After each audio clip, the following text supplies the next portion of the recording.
Hey, welcome back. The best do the basics better. If you've heard that saying before, leave me a comment below and let me know where you heard it initially, because that's going to be the basis for not just this video, but for at least one, if not two or three subsequent videos. Because I regularly get pictures of targets from shooters, from patrons, from various people around, and run into people at the range that are having trouble getting their load development done. And in many cases, up to 50% of the time, I find that the basics are the problem, not the load development process.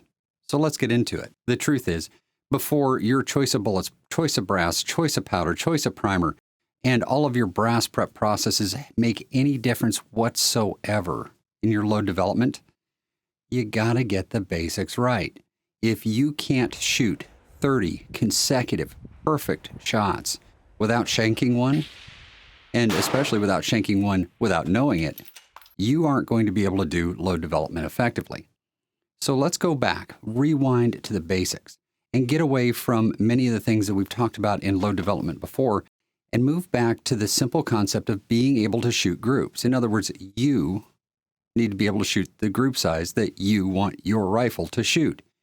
So let's talk about how we get there, starting with the very basic concept of how to shoot a rifle, basic marksmanship. So the first concept that you have to understand about shooting groups is you're going to take advantage of every opportunity to minimize the amount of skill required in order to shoot small groups. In other words, you can shoot incredibly small groups with any setup you want, with any horrible technique you want, at least part of the time. On the other hand, you need an exceptional amount of skill to shoot really small groups on a consistent basis from difficult positions. Instead, let's make it as easy as possible for ourselves by getting a few basic things right so that the physical skill isn't so manifest in our group sizes. In order to understand what I'm talking about, we have to understand a basic concept, and that is the natural point of aim. Your natural point of aim controls everything from recoil control to how consistent your shot breaks.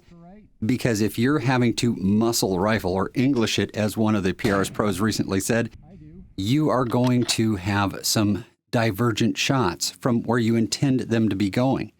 And that divergence is going to open up your group sizes and make some weird group shapes and potentially fool you on your load development, because you're going to think that a load that actually shoots quite well doesn't shoot so well after all, which is going to challenge you in ways that you can't even begin to understand, because you're going to be jumping at that one small group on your piece of paper and that must be it, when in fact, that's probably the furthest thing from the truth. So let's start with natural point of aim, how to achieve it effectively in load development, and why I do things the way I do them, because I've spent over a decade learning how to do this in the easiest way possible. So natural point of aim is achieved through your position setup. Now, there are two ways that we do load development. We do it off of a bench, or we do it prone off of the ground. Now, for me, wooden benches at local gun clubs are really good for standing up on end to make wobbly props to shoot PRS practice off of. On the other hand, they aren't so good for shooting groups off of, especially if you're sitting on the provided bench. The position isn't quite what you need in order to shoot effectively small groups consistently, especially if you aren't a professional bench rest shooter. As a matter of fact, the pro bench rest shooters like to shoot off of concrete benches for some ungodly reason. Maybe it's because they're a bit more stable. So I do all of my load development off of the concrete slab that is underneath the cover at the firing line at the local gun club. I just lay down on the ground and get it done, because as close as you can get to the ground is really good, and being on a nice solid surface so that all that other stuff isn't moving around is going to serve you well.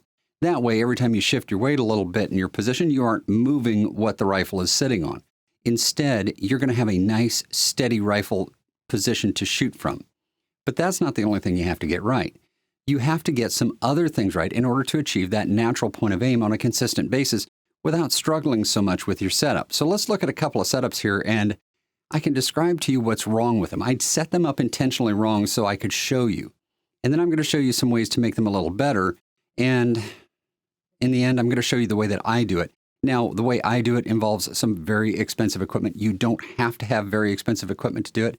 I'll give you some ideas and options for doing it without having to spend all the money for a front rest and appropriate F-open rear bag, because those things aren't cheap and they aren't necessary in order to achieve the desired goal, which is to shoot small, consistent groups at least from the shooter's perspective, so that you can see what your rifle is really doing. So the first setup I want to talk about here is the typical PRS setup, a hard bipod with sticky, tacky feet, spiked feet or rubber feet, whichever it happens to be, on top of something solid with a floppy rear bag, the software bag that we use for position shooting. Now, this works great for shooting prone during a PRS match because it's fast to get on target just well enough to break shots and hit the steel. On the other hand, it's not so good for shooting consecutive groups. And I'm talking about a lot of shots consecutively into the smallest possible group. As a matter of fact, I don't use this technique for actual group shooting, although I have shot a few groups, which I'll show you right here, with that technique, and it does work, but it is not going to shoot as small ever as shooting off of a nice, stable position off the ground with your entire setup optimized for shooting small groups. So we can replace that rear bag with a solid rear bag like this Bigfoot bag from Seb.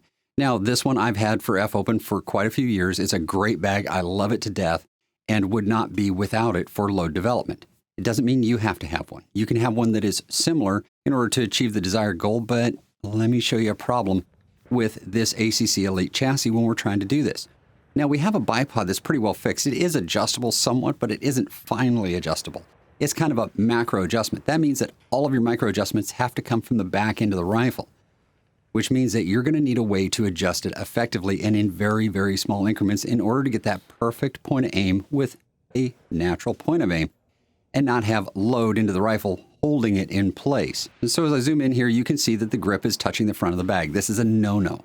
This is not the way you want to set up. You want to have that rear bag clear of that grip section, at least by a little bit for the first little bit of recoil. It can hit after it's recoiled 100 thousandths or so, but if it hits in that first 80 thousandths of travel, you're probably going to deflect the bullet, which means that you're going to get an inconsistent deflection of the bullet from shot to shot to shot, making your groups open up and giving you vertical. So how do you fix it? With a bag rider. A rear bag rider is, in my opinion, absolutely necessary for shooting off of a bunny-eared rear bag like this. Now, this one from JKL costs all of $18 plus shipping, and I've bought two of them now for $25. I buy the sloped ones. You notice this is a sloped one, not a flat one. And the reason I use a sloped one in this application is because I'm using a bipod. If you have a flat bag rider that is parallel with the forend, as you slide the rifle forward and back in the bag, it's not going to change the elevation. Guess what you get to do in order to change the elevation?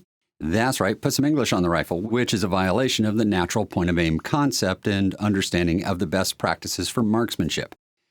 So you want to have a sloped bag rider if you have a fixed bipod on the front of the rifle. This is something we learned in FTR, and it works today. Now, some FTR shooters have micro-adjustable front rests, front bipods, that allow them to drive the rifle from the front, to adjust the front for the elevation instead of the rear, and that works great for them.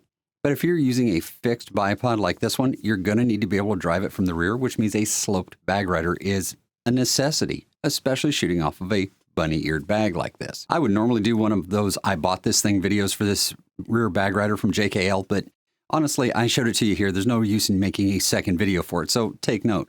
JKL Precision.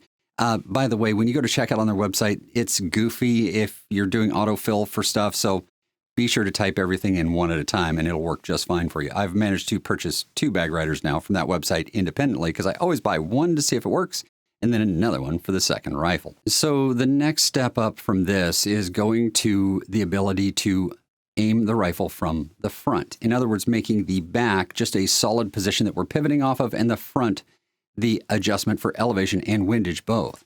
In order to do that, I'm going to use my Seb Mini front rest. If you have a front rest like this, use it.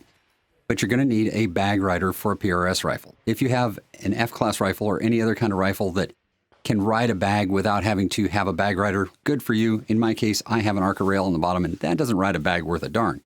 So I bought this one from Urban Rifleman, and the reason I bought it from him is because there's a knockoff on Amazon. No, I'm not linking the knockoff because I think you should go get the original. The original is nice, it's smooth, and honestly, I bought it because I like going to the originator of a product and buying the original whenever possible because they put all the R&D in and put it into the market and figured out how big the market was before somebody else copied it. Now that we have our bag riders on the rifle, It's time to make sure that that front rest and rear bag are aligned perfectly straight with each other so that they're not deflecting the rifle with the shot, and to make sure that the rifle moves smoothly in the bags. You want to make sure that it moves with minimal friction. You want all of the force to be imparted to you at the receiving end of the recoil pad in a straight line. You don't want the rests deflecting the rifle. This is a lesson from F-Open, and trust me, guys, you want to get this part right. So take your hand, slide the rifle back and forth, make sure it's sliding smoothly. You don't need it super tight in order to shoot good groups. You just need it retained and kind of restrained a little bit to make it shoot well. With a PRS rifle in the 6-Dasher or 6.5 Creedmoor, especially with a muzzle brake, it is a non-event to fire a shot. As a matter of fact, I don't even notice the recoil at all in that situation. Now, I do notice the recoil of my 284 anymore because I've been shooting these lighter cartridges for a while, but with this, I just don't. Now that we have the rifle set up so we can aim accurately at our intended point of aim, I mean, with really fine resolution, it's time to check our natural point of aim. This is an area where a lot of shooters have problems, so let me explain how I check it before I fire a shot, or at least before I fire a series of shots, because once you get it right, it's a little hard to mess up again until you come off the rifle and back on again. If you lift your head and lift your body to reload the rifle each time, you're going to have to check your natural point of aim for each and every shot. So what I do is I aim the rifle at the intended point of aim as perfectly as I can. Then I very gently remove all the pressure that I have against the rifle. My recoil pad pressure, my cheek pressure, and my hand pressure. If the rifle changes from the intended point of aim when you do this, you had some English on the rifle and you need to reestablish your position. Reestablish a point of aim with no pressure on it, and then get on the rifle again and make sure that you have balanced forces. The keys here are not to crush a cheek piece with your head, and especially not be pushing sideways, and not to be trying to balance that by pushing in with your shooting hand. In addition to that, you have to be very careful if you're shooting a rifle that is going to recoil significantly into you, that you either have sufficient pressure on the recoil pad holding the rifle in place, or that your hand is not wrapped around the back of the grip to where the rifle deflects off your hand when you fire a shot. This all sounds super complex, but it's very easy to get right. Because once the rifle is pointed at the right spot and you get on the rifle without changing the point of aim, you've got this thing pretty well whipped. The big thing is just to watch what you have behind the rifle in various places so that when it comes back to you, it doesn't deflect off of your hand or your thumb or anything else. Make sure that your grip is consistent on the rifle grip, however you're going to grip it. I'm not one of those one-size-fits-all kind of guys that says you must do it this way or you must do it that way. Find a way that works for you. And that applies to the next thing that we need to talk about shooting groups, and that is breath control and trigger control. Because controlling how you breathe in order to shoot effectively is a basic tenet of marksmanship. Now, if you're shooting off of a front rest and rear bag, you can get away with virtual murder behind the rifle. I mean, you can be breathing while you're shooting, and it doesn't affect a thing. As a matter of fact, I used to do it in F-class all the time. Inhaling or exhaling, just break the shot. It works just fine because I didn't have a whole lot of interference on the rifle from the recoil pad. On the other hand, if you're shooting a rifle that you have to hang on to, like a hunting rifle or even a PRS rifle, you might want to actually use good breathing technique. And the simplest form of good breathing technique is to allow your natural pauses in your breathing to define when you're going to fire a shot. In other words, as you inhale, when you get to the top, you're going to pause. It's natural. It's normal for every human being to do that. You can fire during that pause. On the other hand, when you exhale, you're going to have a pause at the bottom as well. Fire during the pause. Don't hold your breath, because the longer you hold your breath, the lower your vision gets. Instead, kind of predict when you're going to hit that pause and be ready to fire the shot then. Which brings me to the concept of trigger control. Because trigger technique and trigger control are not the same thing. Trigger control, let me define it for you, is the ability to break a shot exactly when you want to. See, it's a time thing. It's a when, not a how. Because squeezing until it surprises you is tantamount to a negligent discharge, in my opinion. Instead, you want to break that shot when you want to break it. That means a positive actuation of the trigger itself. In order to get that, you're going to have good trigger technique. Now, good trigger technique varies from context to context. What works well in a hunting rifle with a 3.5-pound trigger might not be optimal in an F-Open rifle with a 1 or 2 ounce trigger. Instead, I leave it to you to figure out what the best technique for you to actuate the trigger is. But the goal here is very simple. We want to exercise good trigger control. That means setting it off exactly when we mean to, without disturbing the rifle in the process. So all the pressure on the trigger needs to be directly to the rear, toward the recoil pad, so that you're in the linear line of the rifle so you're not deflecting the rifle left or right with your trigger pressure. Now that's pretty simple. We fired one shot. Now all we have to do is repeat that 30 to 50 times for a load development session without mucking it up. It's going to take some practice, some time, and some effort to get good at this. As a matter of fact, this is one of the things that I send new shooters to do on a regular basis. Just go shoot groups on paper from a supported position until you get to the point where your group sizes start to become relatively consistent. Now, there's variation in the precision of a rifle from group to group. We all understand that. But let me show you a target here and give you an idea of just how little variation you're likely to actually get with a good rifle with good technique. So this group was a load ladder. I was simply doing a pressure test on the 6.5 Creedmoor. This spans 7 shots of 7 different charges. And you notice the group isn't all that huge. I actually was watching the point of impact wander as the charge was increasing because I was below my minimum desired velocity. But at the same time, you can easily shoot groups that small with various charges. I mean, they're all different charges, and it still shot that small at 100 yards. Think what you can do if they were all the same charge. Because ultimately, your rifle is not going to go from 3 minutes of angle to 0.2 of a minute of angle with a powder charge change or a seating depth change. It's just not going to do it. It's not that inaccurate. Big swings in precision are likely partially you, the shooter, and maybe a little bit of the conditions.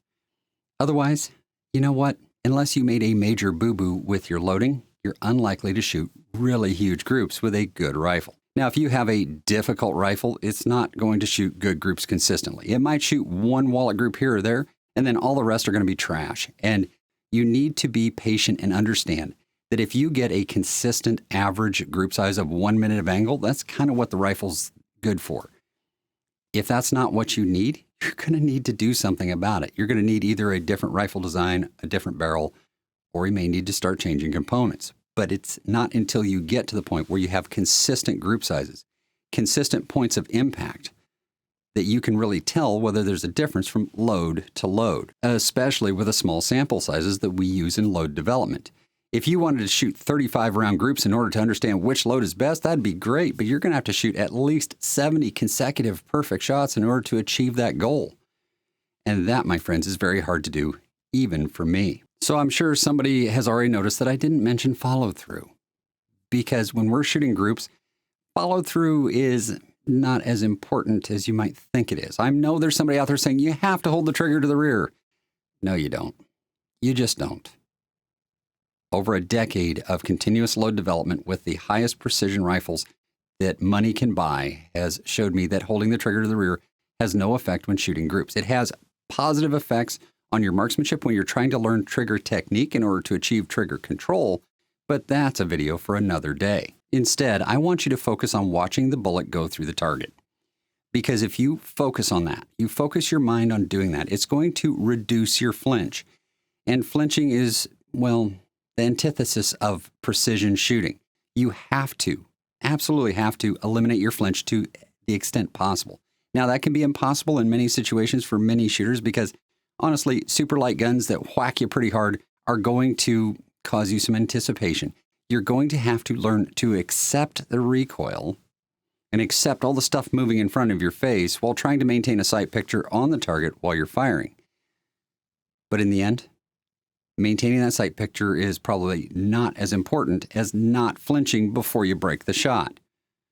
So guys, look at your precision and your shooting and see if you're flinching. If you are, let's work on it and make sure that we minimize the amount that we move around before the shot breaks and before the bullet leaves the barrel, because those are not the same moment in time. So those are the basics of being able to shoot small groups. Now, I didn't get into wind and weather and those things. We'll do that in a separate video. The basics that I want you to understand as a shooter, especially if you're new to load development, is you must, absolutely must, have a good position set up so that you have a natural point of aim, that you are not putting English on the rifle when you're breaking shots, so that you are able to break shots cleanly and get consistent results in no wind conditions. If you go out on a no wind day and you have big variations in groups from group to group, you probably have some more work to do. You want to see small groups, consecutively small groups, or at least consistently small groups from whatever load you're shooting. Whether you're shooting this bullet, this brass, that brass, or even factory ammo, you want to see a consistent result from what you're shooting before you start worrying too much about your load development, because your skills as a shooter define whether you're going to be able to successfully complete load development and figure out what the better powder charges are, what the better seating depths are, and what the best outcome for you will be in competition shooting or your long-range hunting if you are into that. So from here, you have some homework to do. Go out and do some group shooting at 100 yards and see if you get consistent results from group to group to group with your current setup. Make adjustments when necessary. Don't be afraid to change what you're doing in order to get the desired outcome. Ultimately, you're shooting load development, not a skills test. You want to minimize the amount of skill necessary in order to achieve the goal of shooting small groups consistently so that you can do load development effectively. Learning how to shoot the game or the application for your rifle is a separate issue from shooting small groups in some cases, although they have a lot of skills in common. So after you've got that down, where do you go from there? Well, we need to learn about how the weather affects our shooting at short range, how our grouping potential changes with wind effects, how it affects the bullets in the bullet flight. So that'll be the next video in this series. Wind effects on bullets for short-range group shooting. From there, we can expand into some bigger and more difficult subjects in order to get the best out of your load development processes. And then, very last, I'm going to teach you how to read groups the way I read them so that you can ascertain the information that I pull out of just looking at pictures of people's shot-up targets in order to understand what's going on with their rifle, their load, their shooting skills. All right, guys, until next time, shoot straight, go practice your group shooting, and I'll see you in the next video.